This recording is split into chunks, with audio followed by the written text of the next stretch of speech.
Every few years, someone tries to break Kenya's beer market wide open. A cheaper ledger, a cult favorite from another country, a local upstart with better branding and a bigger marketing budget. Almost all of them lose. One company has controlled roughly 45% of Kenya's entire alcoholic beverage market for years. It survived the colonial rule, government tax wars, a homemade alcohol crisis that could have wiped it out, and a wave of well-funded challengers who thought they'd found the gap. This is how East African breweries did not just survive, it made losing the default outcome for everyone else.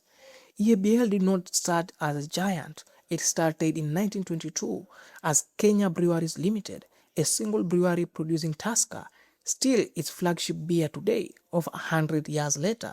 In 1936, Kenya Breweries merged with Tanganyika Breweries. That single move is the first thing competitors never fully copied.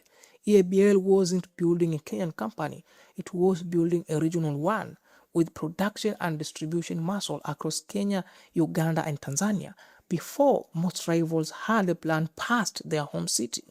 By the time global drinks giant Diageo took majority ownership, EABL wasn't just a brewery, it was infrastructure. Breweries, malting plants, distribution networks, farmer supply chains spread across a region, not a market. That is the first lesson. Most competitors show up to fight for a country. EABL has never been fighting for one. Here's where it gets interesting. In the early 2000s, EABL had a real problem, not from another beer brand, but from illicit homemade brew. Cheap, unregulated, often dangerous alcohol was eating the low-income market that EABL did not serve. Any brand offering something safer and cheaper could have taken that entire segment.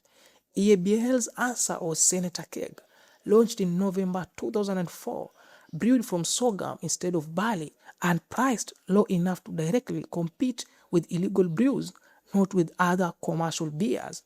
To make the pricing work, EABL negotiated directly with the Kenyan government for an excise tax concession around 30% off the standard duty, urging that the product reduced deaths from toxic alcohol and supported local sorghum farmers. That is the real strategic weapon here.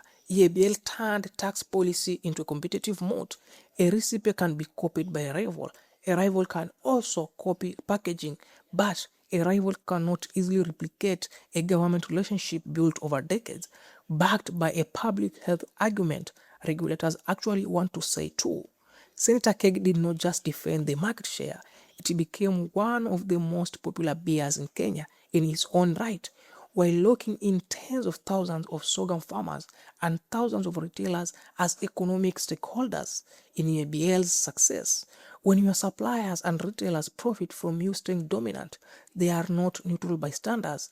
When a competitor shows up, they are invested in you winning, so they will be by your side. It's not true that nobody has challenged EABL. Several have, and looking at how they failed is more useful than pretending EABL never had competition.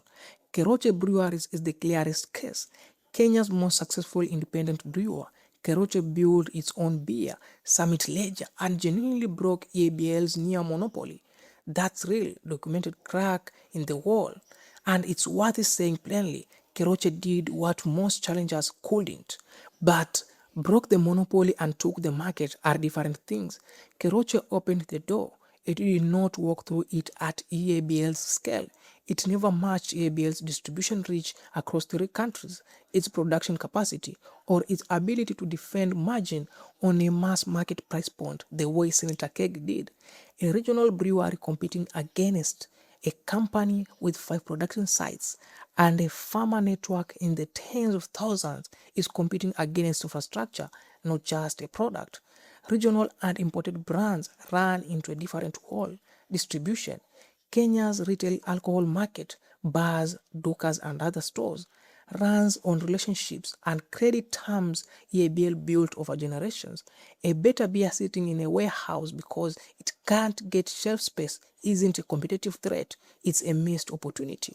Craft beer is the newest challenger and it's real. Nairobi, Mombasa, Kisumu, and all have growing craft scenes, but craft beer competes for a different customer, urban, higher income small batch is not built to touch EABL's actual moat, which is the mass market Senator Keg and Tusker occupy. Challengers found real gaps: price, taste, regulation, urban trends, but none found a gap in distribution and scale at the same time. And that combination is the part that EABL spent 100 years building. Strip away the branding and here's the actual structure of EABL's dominance. 1. Regional scale before rivals had regional ambitions. 3 countries, 5 production sites, distribution built over a century. 2. A low-end product, Senator Keg, that competes with illegal alternatives instead of commercial rivals, backed by a tax arrangement competitors can't negotiate their way into. 3. Tens of thousands of farmers and retailers with direct financial stakes in EABL staying on top, turning the supply chain into a defensive wall. 4. Willingness to actually change the product line when needed. EABL came with its own glass manufacturing business in 2015 to cut costs and refocus and shifted toward metal cans to improve retail distribution. A company that adjusts its own operations under pressure is harder to out-adapt than one that assumes its position is permanent. None of that is about Tusker being the best tasting beer in Kenya. It's about EABL controlling the variables: tax policy, farmer relationships, retail credit, regional logistics, and that is what determines whether a better product can actually reach a customer at a price they'll pay. That's much harder to compete against than a flavor. EABL is not just dominant because no one has tried to beat it. Keroche tried. Craft breweries are trying now. Regional and imported brands have tried for decades. They are competing against a beer company on the surface. Underneath, they are competing against a supply chain, a tax structure, and 100 years of retail relationships, all built before most of them existed. That's the real lesson for any market.